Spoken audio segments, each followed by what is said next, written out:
En Santa Cruz gobierna la petrolera y gobiernan los Kirchner. Nosotros somos presos y rehenes de los Kirchner. Lamentablemente esto es así.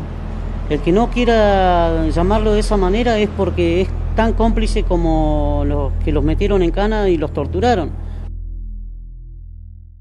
Soy de la Acera Santa Cruz y sé que el año 2006 se salió a pelear por el impuesto a la ganancia. Comenzó cuando la gente vio que se le estaban descontando el impuesto a la ganancia, donde se cortaba la ruta, se tomaban los yacimientos. Después de eso mandan Gendarmería.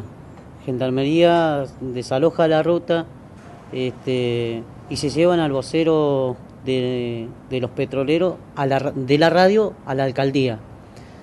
Cuando se entera el pueblo que se llevan el vocero a la alcaldía preso, se hace una poblada. Se hace una poblada para reclamar la libertad de Navarro, donde en la poblada había más de 2.000 personas, chicos, mujeres y toda la clase petrolera, trabajadora de distintos gremios, de distintos lugares de trabajo también. Y cuando se van a reclamar la libertad de Navarro, la policía empieza a reprimir con gases lacrimógenos, balas de gomas y también algunas balas de plomo. En ese momento cae un policía muerto. El policía muerto cae por un tiro, pero el tiro que tiene, supuestamente el tiro es de atrás. O sea, si él está frente a la multitud, no puede tener nunca un tiro de atrás. Hay un policía muerto que es el Jorge Sayago, por la cual nosotros estamos hoy condenados a cadena perpetua. El día 24 de febrero fuimos detenidos nosotros del año 2006. De ese año, de esa fecha, hasta el 2009 no se supo más nada. Nosotros nos sacaron del lugar de trabajo y nos llevaron a la alcaldía de Puerto Deseado después a las 12 de la noche en una traffic, donde fuimos torturados y golpeados por la policía de tal manera que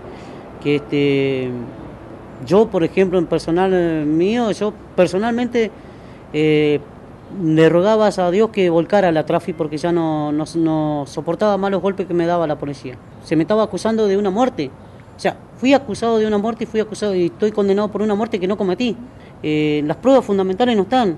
El fiscal de la causa que agarró en los primeros años, el señor Rearte, renuncia a la causa porque dice que no quiere condenar, no iba a llevar a juicio a ninguna persona inocente, porque él sabía que nosotros éramos todos inocentes y no quería que condenar a gente inocente. Entonces esa parte de la causa la agarra el fiscal Cándida de la Acera. En 3 meses llevó la causa a juicio cuando han pasado casi 8 años de esta causa. El 7 de febrero de este año se cumple 8 años.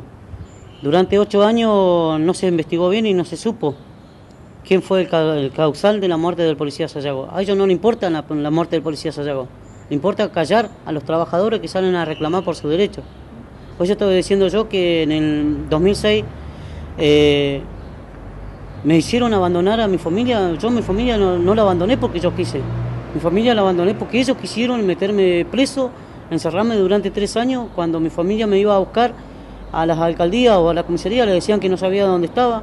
Tuve rehén casi 15 días para que mi familia supiera dónde yo estaba. Cuando le dijeron a mi familia dónde yo estaba, habían pasado 15 días. Pero era para que se me pasen los golpes, para que se me vayan los hematomas que yo tenía y de la paliza que lo habían dado. Nosotros quedamos totalmente aislados de la ciudad de La Acera. Estuvimos 15 días aislados hasta que la familia los encontró y los pudo ir a visitar. Cuando nos fue a visitar nuestra familia, ahí se empezó a conocer dónde estábamos presos, cómo estábamos, de salud mental.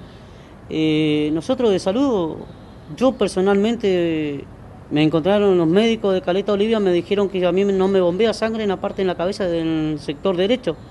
Y fue todo a través de la golpiza que los dieron a nosotros. Los quistes, lo que yo tengo en la espalda, en los pulmones, es todo problema de la golpiza, de la tortura que hemos recibido durante el año 2006 cuando lo traían a la alcaldía de Puerto Deseado.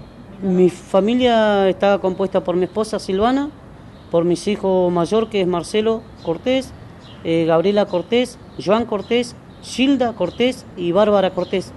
Gilda en esa época Cuando a nosotros lo detienen el 24 de febrero del 2006, recién cumplía un mes. Me conoció por foto, después cuando cumplió un año, me fue a conocer a la cárcel con mi esposa. Cuando yo salí, ella no me saludaba a mí.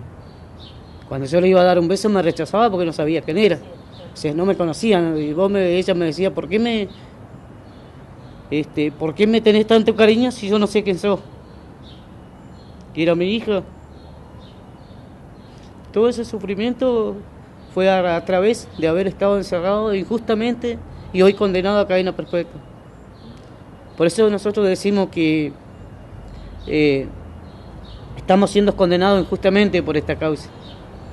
Yo sé que soy inocente y mi familia sabe que soy inocente y que estuve privado de mi libertad durante 3 años injustamente y después nos dejan un tiempo suelto y ahora vuelven otra vez con un juicio totalmente armado, con un juicio mentiroso y lo hacen culpable de la muerte del policía, porque ya lo hicieron culpable, porque ya nos pusieron una cadena perpetua. Pero yo vengo a demostrar que no soy ningún asesino y que soy inocente.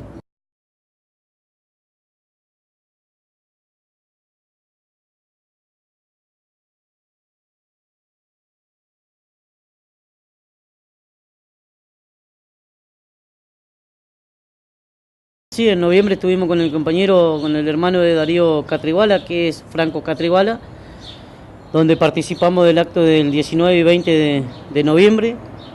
Fue un acto muy grande donde se habló, fue uno de diciembre, sí, de 19 de diciembre y 20 de diciembre, donde se hizo un acto muy grande, donde el primer día tuve la oportunidad de hablar, el primero en hablar y explicarle a la gente, a la sociedad y a toda la clase obrera de por qué estoy pasando y por qué me condenaron a cadena perpetua. El segundo día también fui el último que cerré el acto y fue muy llegador, muy aplaudido y mucha gente con mucha bronca porque lo que nos pasó a nosotros les puede llegar a pasar a cualquier trabajador. Como siempre digo, la lucha de lo de la acera es la lucha de todo. Entonces esta lucha tiene que llevarse la bandera de absolución a los presos de la acera bien alto, porque si nosotros, como recién remarcábamos, si nosotros vamos detrás de las rejas, después vienen por el resto de los trabajadores que estén procesados, por lo que tengan una sentencia y seguramente no vamos a ser solamente nosotros 3 condenados, sino van a haber muchos más condenados también por salir a reclamar por sus derechos.